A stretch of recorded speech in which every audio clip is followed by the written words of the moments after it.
Welcome everybody to Jesus Basics. This series, I believe, is revolutionary, and that's really why we're doing it.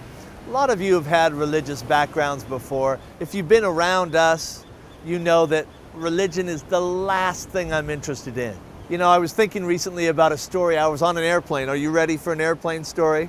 I was on an airplane coming back from a little fundraiser I did for our hospital in Calcutta. And we were coming from Phoenix to the Seattle-Tacoma airport. And I was sitting next to a woman. She told me she was a scientist.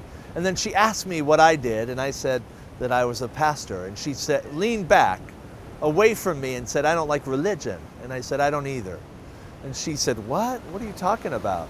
I've never met anybody like you." And I said, "I know." And we laughed a little bit. And what I told her is what I want you to know. In my experience, whether it's watching the news at night or reading the newspaper or picking up philosophy books when I was in college, or my personal experience, religion always pulls the worst out of people. It makes us more judgmental. It makes us feel worse about ourselves and worse about the people around us. There's not a lot of pluses other than the structure it gives you. But when I met Jesus of Nazareth, the person of Jesus, when I found out he was inviting me, and Jesus is inviting you, when I heard he was inviting me, when I understood he was inviting me to be with him, to be his friend, it changed my life. I felt free from the oppression of religion. I felt free from the oppression of my own mistakes, and it really got me going. You know, think about this sentence. It's in your booklets that you're going to be going through, and I want you to keep those books. We put a lot of effort into putting this study guide together, not just for this 6-week series, but for you to keep it and go through it, occasionally look at it, and pull the content out. But I want you to notice that sentence that Jesus said in John chapter 6. The disciples see Jesus do a miracle. This is the context. And when they see the miracle, they say, "We want to do great works too." Now that statement, to me, sounds familiar. When I talk to young people, when I'm on college campuses, I got to speak once at the chapel on Harvard University. And you know what? Whether it's Harvard in Boston, Cambridge, Mass., or whether it's in Tacoma, Washington in a middle school, like Gray Middle School, or wherever you might be sitting and whatever you might be close to, you know what people want to know? How can we do great works? How can we be great human beings? How can I be a great mother? How can I be a great father? Here's what Jesus said. This is the one thing God wants from you. Believe. Now, that's sort of a ho-hum perhaps, unless you think about everything he excluded. He didn't say, here's the one thing I want from you, to feed the poor. Here's the one thing I want from you, to know all the right answers.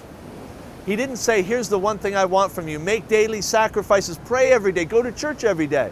None of those things he mentioned. Have you ever thought about the fact that the disciples never read their Bible? But people tell you to read the Bible. They didn't have it. They couldn't read it. They never went to a church every week like you do. They never went to a Sunday school. How did they do such great things?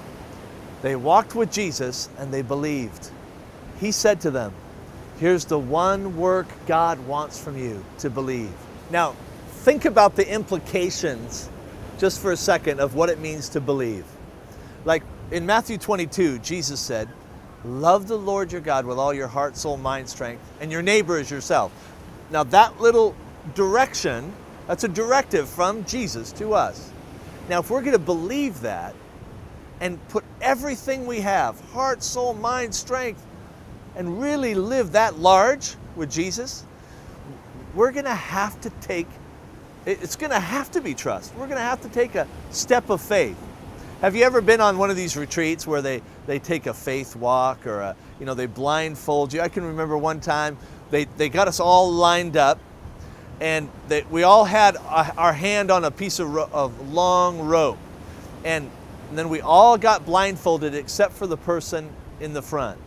And what we were asked to do was step by step, listen, follow direction. Here, when Jesus gives us direction, like he did in Matthew 22, He's asking you to believe.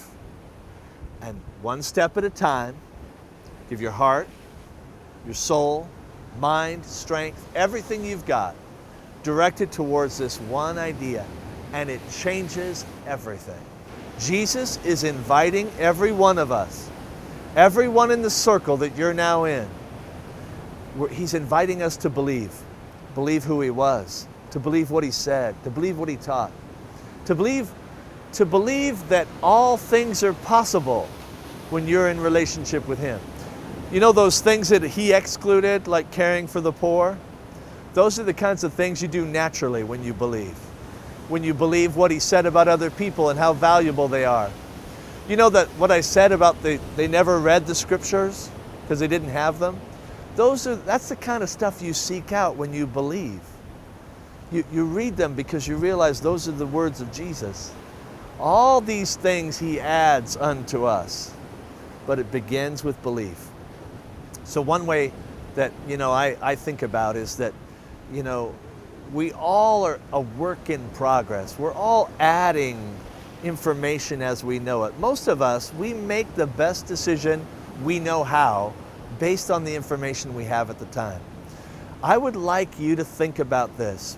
During this process, during these sessions that we're together, would you consider suspending your disbelief so that you could learn something new about who Jesus is? He's inviting you to believe. He's inviting you to connect with other people. Would you suspend your disbelief about the value of small groups? Suspend your disbelief about what the scriptures say or what you've been told that they said? And would you just see if you could live with an open hand and say, okay, God, here's what I think I believe. Can I believe in you? And just see what happens. This is going to be an adventure we're on together. It starts right now. Can you believe? All right, let's do this together.